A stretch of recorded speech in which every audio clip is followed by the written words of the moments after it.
శ్రీ గురుభ్యో నమః. శ్రీ మహాగణపతే నమః. వారఫలాల కార్యక్రమానికి స్వాగతం.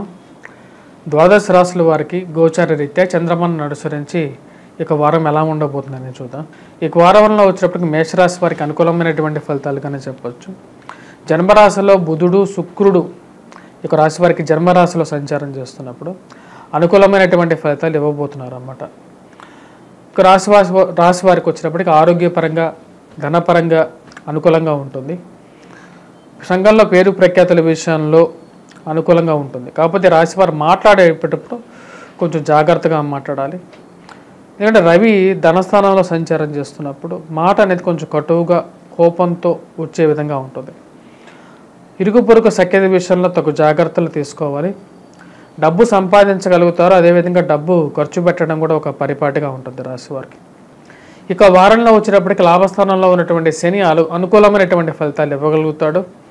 బంధువులు స్నేహితులతో సత్సంబంధాలు ఏర్పరచుకుంటూ ఉంటారు. ఎంతో కష్టపడి మీరు ఏర్పరచుకున్నటువంటి ఈ యొక్క పేరుని ఎవరు ఏమీ చేయలేరు అనే విషయాన్ని మీరు గమనించడం అనేది జరుగుతుంది. మరి అదేవిధంగా ఆర్థిక స్థిరత్వాన్ని పొందాలి అని చెప్పి ఈ యొక్క ఆర్థిక పరంగా కూడా ఇంకా స్థిరత్వాన్ని పొందాలి అని చెప్పి ముందుకు కదలటం అనేది జరుగుతుంది. ఇక రాశి వారికి వచ్చినప్పటికీ విద్యార్థులకు అనుకూలమైనటువంటి కాలంగా చెప్పవచ్చు. కొద్దిగా కష్టపడి చదవాల్సినటువంటి ముఖ్యమైనటువంటి సూచన. ఆరోగ్యపరంగా కూడా కొంచెం స్థిరత్వాన్ని పొందడం అనేది జరుగుతుంది. ముఖ్యంగా ఇక రాశి వారికి వచ్చేటప్పటికి త్రిగ్రహ యోగం అనేది ధనస్థానంలో జరగబోతుంది అన్నమాట. 3 గ్రహాలు కలిసినటువంటి యోగం. వాటి గ్రహాల యోగ రీత్యా వచ్చినప్పటికీ ఈ యొక్క రాశి వారికి డబ్బు ఖర్చు అయినప్పటికీ కూడా డబ్బు సంపాదించగలుగును అన్న నమ్మకం అనేది ఉంటుంది. వృత్తిపరంగా కూడా ఒక స్థిరత్వాన్ని పొందడం అనేది జరుగుతుంది. పేరు ప్రఖ్యాతులు సంపాదించగలుగుతారు. సంఘంలో గౌరవమైనటువంటి స్థానంలో ఉన్నటువంటి వారితో పరిచయాలు అనేది ఏర్పడతాయి. అదేవిధంగా ఈ రాశి వారికి వచ్చేటప్పటికి నూతన గృహ కొనుగోలు వాహన కొనుగోలు సంబంధితమైన విషయాల్లో సానుకూలమైనటువంటి ఫలితాలు ముందుకు పడటం అనేది జరుగుతుంది అన్నమాట.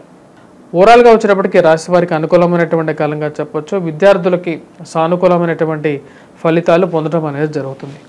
కొంచెం కష్టపడి చదవగలిగితే రాశిలో ఉన్నటువంటి విద్యార్థులకి అనుకూలమైనటువంటి గురుగ్రహ సంచార రీత్యా సానుకూలమైనటువంటి ఫలితాలు ఎక్కువగా ఉంటాయి. జన్మరాశిలో బుధగ్రహ సంచారం జరుగుతున్నప్పుడు వివాహ ప్రయత్న సంబంధితమైన విషయాల్లో సానుకూలమైనటువంటి నిర్ణయాలు పొందడం అనేది జరుగుతుంది. మరియు అదేవిధంగా జీవిత భాగస్వామి ఆరోగ్య సంబంధితమైన విషయాల్లో అనుకూలమైనటువంటి ఫలితాలు ఈ యొక్క రాశి వారికి పొందడం అనేది జరుగుతుంది. మరియు అదేవిధంగా తండ్రి గారితో విషయాల్లో సత్సంబంధాల విషయాల్లో అనుకూలమైనటువంటి ఫలితాలు పొందగలుగుతారు.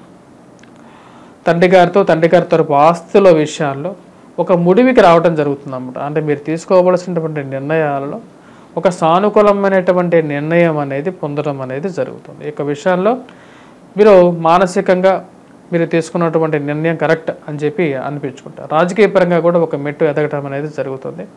ఈ రాశి వారు చేసుకోవాల్సినటువంటి పరిహారాల్లో ధనస్థానంలో సంచారం చేస్తున్నటువంటి రవి అనుకూలమైనటువంటి పరిస్థితులు లేడు కాబట్టి ఇక రాశి వారు సూర్యనారాయణ స్వామిని పూజించడం, అదేవిధంగా వ్యయ స్థానంలో సంచారం చేస్తున్నటువంటి కుజుడు కూడా అనుకూలమైనటువంటి ఫలితాలు ఇవ్వట్లేదు కాబట్టి దానికి తగినట్టుగా సింధూరాన్ని ధరించినట్లయితే అనుకూలమైనటువంటి ఫలితాలు పొందడం అనేది జరుగుతుంది.